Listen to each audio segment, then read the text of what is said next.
दोस्तों तो कैसे हैं आप। दोस्तों ये कहानी एक ऐसे विलेज के बारे में है जहाँ बस औरतें और गर्ल्स रहती हैं और वहाँ बस एक आदमी रहता है जिसका नाम होता है शेफर्ड। सभी औरतें उसी इंसान के कहने पर चलती थीं। उसने 2 टीम्स बना रखी थीं। 1 टीम थी उसकी वाइफ्स की जो रेड ज़्यादातर कपड़े पहना करती थी और एक टीम थी डॉटर्स की जो ब्लू कपड़े पहना करती थी।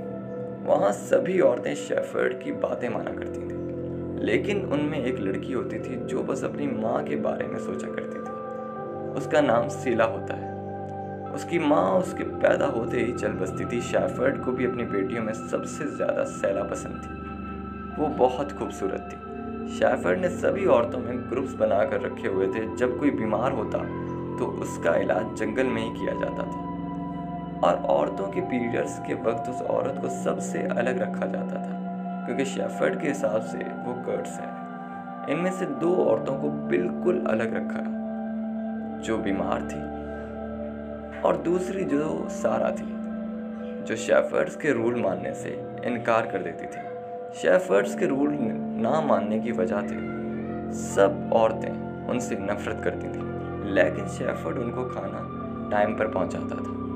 अगली बार सैला भिखारियों को छुड़ाने जंगल में जाती है तो उसको पहली बार पीरियड्स हो जाते हैं। फिर खून देखकर टेंशन में आकर भीड़ को मार डालती है। अगले दिन वो अपने पीरियड्स का किसी को नहीं बताती। अगले दिन शेफर्ड को भी ये बात पता चल जाती है। अगले दिन शेफर्ड को वो पुलिस जंगल छोड़ने का कहती है क्योंकि वो इल्लीगल रहता है। फिर वो अपनी सभी औरतों को वहाँ से लेकर किसी और जगह की तलाश में निकल जाता है।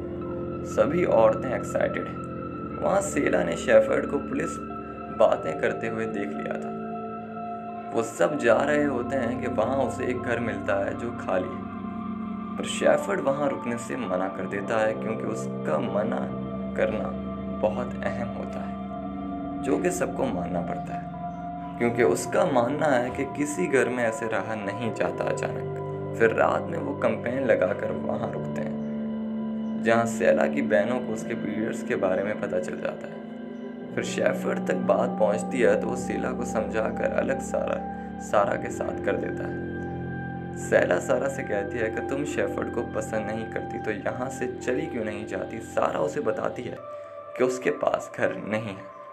फिर सारा उसे बताती है कि तुम्हारी मॉम की डेथ शेफर्ड के रूल्स की वजह से हुई। वहाँ सब उसे हॉस्पिटल ले जाना चाहते थे, लेकिन शेफर्ड जंगल में ही डिलीवरी करवाना था। फिर वो रास्ते में जा रहे होते हैं कि सैला को एक कार नज़र आती है जहाँ वो कूद कर कार में देखती है जो कि एक सपना होता है। फिर वहाँ एक प्रेग्नेंट लड़की एंटीना की चिल्लाने से उसके सपने टूट जाते हैं। ज़्यादा चिल्लाने की वजह से एंटीना का दर्द होता है। वहाँ उसकी डिलीवरी करनी पड़ती है और हॉस्पिटल ना होने की वजह से उसकी मौत हो जाती है, जिसे शेफर्ड को फ़र्क नहीं पड़ता। फिर सारा इसकी मौत का इल्ज़ाम शेफर्ड पर लगा दिया। शेफर्ड के रूल्स के मुताबिक लड़की वो नहीं रखता। फिर सारा उस छोटे बच्चे को लेकर शेफर्ड के ग्रुप से अलग हो जाती है क्योंकि शेफर्ड को लड़के पसंद नहीं। और सारा जाते जाते सैला को समझाती है कि अपनी सब बहनों को शेफर्ड के जुल्म से बचाना। और वहाँ ज़्यादा चिल्लाने की वजह से सभी औरतें थक जाती हैं। तभी उन्हें लगता है वो गलत रास्ते पर आ गई हैं क्योंकि वो बहुत ज़्यादा चलती हैं और थक जाती हैं। तभी उसकी बेटी तमाम को कहती है कि शायद हमें उस रास्ते पर जाना चाहिए था, जिस पर वो तमाम को मारता है। सीला देख रही होती है। कुछ दिन के बाद वो एक लड़के के किनारे लेक के किनारे पहुंचते हैं। वो डिसाइड करते हैं अब वो यहाँ रुकेंगे। फिर वो सभी औरतों को लेक में डुबो कर नहलाता है। फिर सब डिनर के बाद टेंट लगाकर सो जाते हैं। तभी शेफर्ड सैला को अपने टेंट में बुलाता है। फिर वो सैला से अल्टीमेट होने की करता है, लेकिन सैला के प्रोटेस्ट करने की वजह से वहाँ से चला जाता है। अगले दिन सैला ख्यालों में अपनी बहनों के साथ मिलकर शेफर्ड को मारती हैं। फिर जब ख्वाब टूटता है तो वो अपनी बहनों को सब बता देती हैं और उसकी बहनें उसका यकीन कर लेती हैं। फिर अगले दिन उन सब लड़कियों की माएँ वहाँ से गायब हो जाती हैं। फिर वो अपनी माँओं को देखती हैं कि लेक के किनारे शेफर्ड बैठा होता है और उनकी माँओं के कपड़े पड़े होते हैं। वो सब शेफर्ड से पूछते हैं कि शेफर्ड बताता है कि मैंने तुम सब की माँओं को जन्नत में भेज दिया है और अब तुम सब अपनी माँओं की जगह हो। फिर शेफर्ड सेला को अपनी फेवरेट वाइफ बनाता है। सेला को गुस्सा आता है और वो उसे एक जोरदार थप्पड़ मार देती है।